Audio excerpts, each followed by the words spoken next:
As they say, trust is a delicate thing, that it only takes a moment to break but years to build. That was a saying, I thought, but you realize it's not fragile when it happens to you. The pieces are sharp enough to cut you when they break.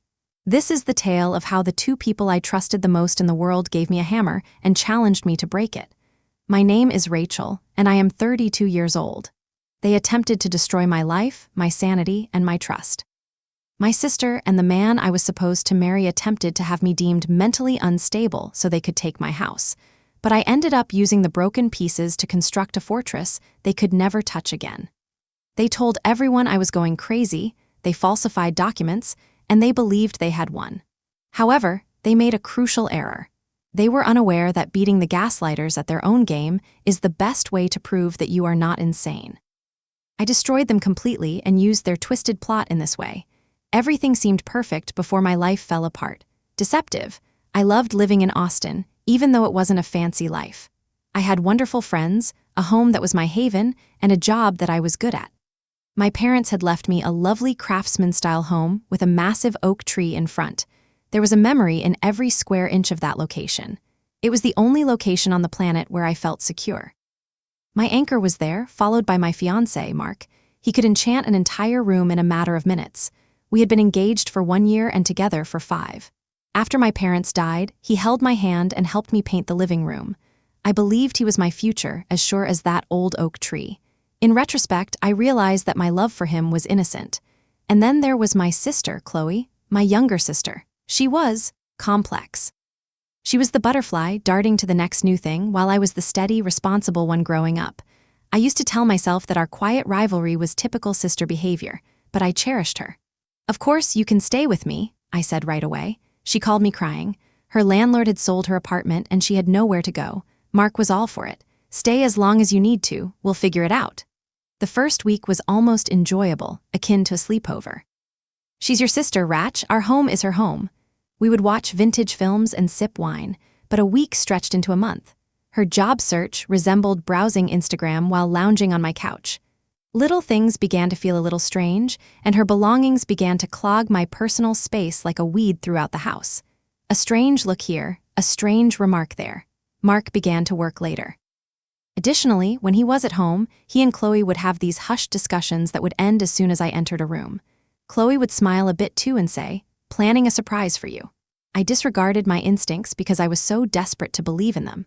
On a soggy Tuesday, I told myself that I was being suspicious and that I was the issue. I had known Chloe for almost 3 months. I had a throbbing migraine when I got home from work early. I heard them fighting as soon as I entered. Chloe said, "We have to tell her soon, Mark." Mark retorted, "And what do you want me to say? I can't hide forever, it's not a huge deal."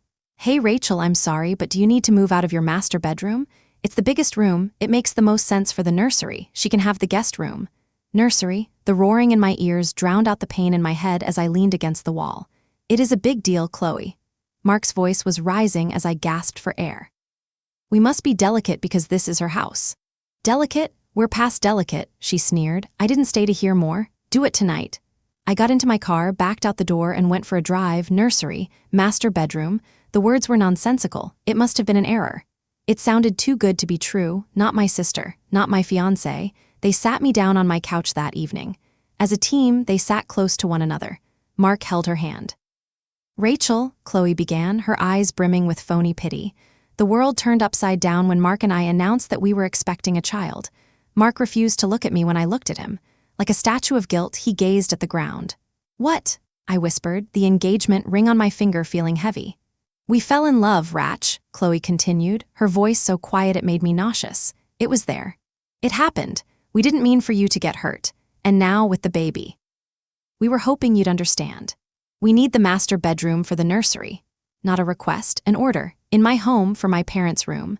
I gazed at the man I believed I would marry and my sister, whom I had welcomed into my home. I wasn't being told about an affair. They were putting on a coup. And I saw everything with a terrifying, icy clarity. There was no betrayal here. This was an invasion, and the days that followed were a master class in psychological warfare. They wanted to convince me that I was going insane, not my house. They were forced to. There was no other way to defend their actions. The only way to appear like the victims was to do it. My grief, they referred to it as instability. My rage, evidence of a malfunction. The gaslighting was continuous, like a slow poison, and every tear was proof that I was spiraling. At first, it was little things. They would exchange pitying glances and go silent when I entered a room. Chloe would ask, "Are you okay, Ratch?" with a feigned look of worry on her face. "It seems like you've been forgetting things lately," Mark also contributed. He was the broken man who had to make a difficult decision. He would say, "I'm worried about you." They worked together to erode my reality. "You're not eating, you're talking to yourself, you should see someone." My memory would be called into question as they would move my keys and then find them for me in the most obvious location. They insisted that I had consented to talks that never took place. Our friends were informed that I was experiencing delusions. People I had known for years began to look at me with fear and sympathy. It was easier for them to believe the story than to think my sister and fiancé could have committed such premeditated cruelty. I fell for it as well. Was I losing my mind? It was the ideal setting for self-doubt because of the stress, heartache, and loneliness. I had the impression that I was moving through a fog, and that's what they desired. There was a small, obstinate part of me that knew this was wrong, but I still wanted to cry so they could come in as the heroes. That made me think of the murmurs I had heard, and that's where the resistance began. I needed to know what their ultimate goal was. I needed evidence. By chance, I discovered the first piece. I noticed a card that had fallen out of the trash can while I was taking out the trash, while Chloe was taking a shower. It was a prenatal clinic appointment card. Chloe Carter is the patient, but the date broke my heart. 4 months had passed since her initial appointment. She cried about homelessness for 2 whole months before she finally called me. The lie was so obvious that it was like a kick in the face. This was a planned, deliberate attempt to enter my life and take everything, not an affair that happened. I felt a sharp, cold rage. I became a ghost in my own home after it burned away all of my self-doubt and gave me a terrifying sense of purpose. My mind was racing, but I played the part of the broken, frail woman they wanted me to be. They became careless because they were so certain that I was losing it, so I began looking. I went through their belongings after they left. Although it was wrong, what they were doing was far worse. It was in Mark's briefcase. My hands were shaking when I opened a manila folder with my name on the tab. Copies of my parents' will, my mortgage, and the deed to my home were all inside. The true horror lies beneath that. I received a letter from a lawyer explaining how to get a mental health conservatorship. It explained how a guardian could be given control of my assets, including my house, based on family testimony and a history of instability. Then I noticed it, the centerpiece of their entire malevolent scheme. A 1-page psychological assessment summary on Dr. Alastair Finch's letterhead. They painted me as a paranoid, delusional woman. They said I was dangerous to myself and couldn't manage my own life. This was a complete attack on my character. An immediate psychiatric hold was advised. Dr. Alastair Finch's signature appeared at the bottom, and I knew deep down that it was a fake. This doctor was completely unknown to me. It was this. They were going to get rid of me like this. They were going to commit me, not expel me. I used my phone to take pictures of everything, every page. I was no longer grieving as I returned the folder to its original location. I wasn't weak. It was a different woman who opened that folder and put it back. I had no intention of defending myself. I was going to take them apart. I knew I couldn't do this alone because their sick plan was going to backfire in the most spectacular way imaginable. To all of our friends, Mark and Chloe had been successful in portraying me as the crazy one. They had always been closer to the charming Chloe, but family was tricky. I required an outsider, someone who wouldn't fall for their charade.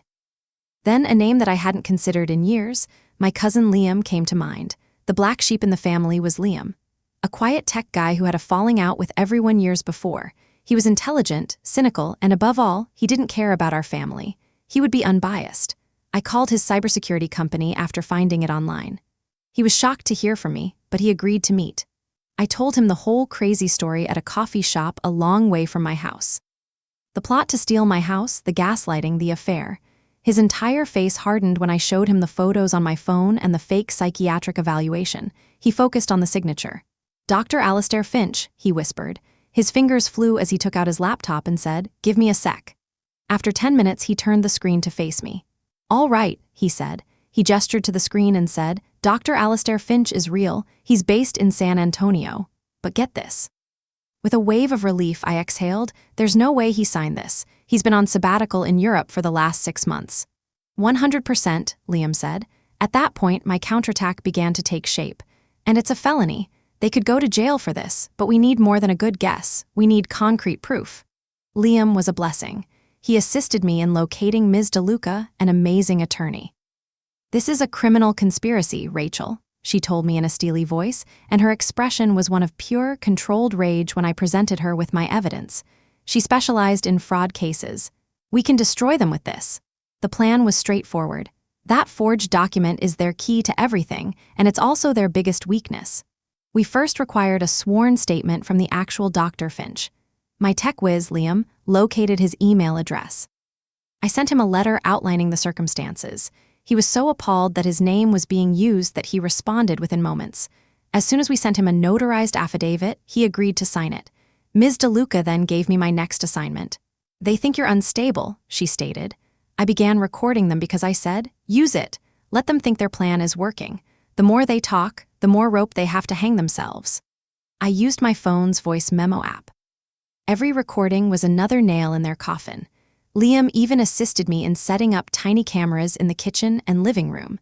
I recorded them coaching each other on what lies to tell my aunt about my erratic behavior. I also recorded Mark laughing on the phone with a friend about how I was losing it. Finally, I recorded Chloe complaining that I was making things so difficult, when all she wanted was what was best for the baby. I felt unsafe and paranoid.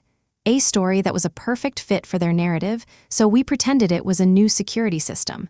They encouraged me, taking it as further evidence that I was having fun. The performance was the last component, and they were unaware that they were providing me with high-definition proof of their whole plan. We could call the police, Ms. DeLuca said, but she recommended a more dramatic course of action. She said, her eyes glimmering, they tried to humiliate you in front of your family. The trap was set. It's only fair that they be exposed in the same manner. As an intervention, Chloe and Mark were organizing a family meeting because they thought I was going to lose it. They believed they were preparing their last move when they invited all of our relatives to my house to support me. They were unaware that I was the one who had written the script. I gave them the time slot. I permitted them to invite everyone to my house. I wasn't scared for the first time in months as the meeting day drew near. I experienced a hard, icy sense of anticipation. Showtime arrived. On the day of the intervention, my house was turned into a staging ground for their devastation. My uncles and aunts showed up with pitying expressions on their faces. They regarded me as though I were composed of glass. I acted the part, looking lost and keeping my eyes down. Mark and Chloe were enjoying the sympathy. When a crisis arose, they were the courageous rescuers. Mark was the epitome of a burdened man, standing by the fireplace with a hand on Chloe's belly. After everyone had taken their seats, Mark cleared his throat. The cameras were in motion. My phone was on the coffee table, recording everything he said. "Thank you all for coming," he said, his voice full of phony emotion. He continued for 20 minutes, outlining my decline, my paranoia, and my forgetfulness. "This is so hard for us. We love Rachel so much, but we can't stand by and watch her destroy herself." Dabbing at her dry eyes, Chloe would add her voice. She sobbed, "She's accused us of the most awful things." I allowed them to speak. "She's not herself anymore." I saw them persuade everyone in the room. With tears in her eyes, my Aunt Sarah gazed at me. "Rachel, honey," she said, "this was their moment." "We know this is hard to hear," Mark said. "We're worried. We think you need help." He took out the manila folder and said, "But it's gone beyond being worried. We had to seek professional advice. We have an assessment from a psychiatrist that confirms our fears." He displayed the fake for everyone to see. He declared, "This is from Dr. Alastair Finch." A gasp went through the room as he said, "He concludes that Rachel is suffering from severe paranoia. He recommends that she be placed under professional care and that a conservatorship be established to protect her assets." I got up after he confessed to his entire plan in front of my cameras and a dozen witnesses. "You're right, Mark," I said in a steady, clear voice as the room fell silent. I went to the TV and switched it on, saying, "That document is very important." The screen displayed a picture of the fake evaluation. I said, "Mark is referring to this document." I pressed play after reading, signed by Dr. Alastair Finch. It showed a man on a video call. A title card displayed Dr. Alastair Finch, MD, psychiatrist. "My name is Dr. Alastair Finch," the man said. The blood drained from Mark's face as he said, "I am providing this notarized statement for Rachel Carter. I have never met, spoken with, or treated Ms. Carter." The document with my name and a forged signature is a complete fabrication. I have been on sabbatical in Italy for 6 months. The use of my name on this document is fraudulent and illegal. They didn't lie, I said, turning to my shocked family after Chloe made a tiny, choking noise. I played the next clip and said, they committed a crime to have me declared insane so they could steal my house. It was a voice recording of Chloe. Then Mark's voice said, don't worry, I told Sarah she thinks I'm poisoning her food. They'll be ready to sign anything. My Aunt Sarah gasped. Her hand went to her mouth. Tell them she's been talking to herself again. It's perfect. It feeds right into the paranoid narrative.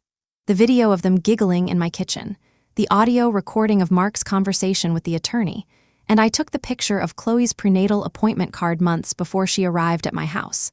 This wasn't a mistake, I said, my voice resonating with icy reality. I turned to face them and said, this was a conspiracy. A plan to steal my home and my life, orchestrated by my sister and the man I loved.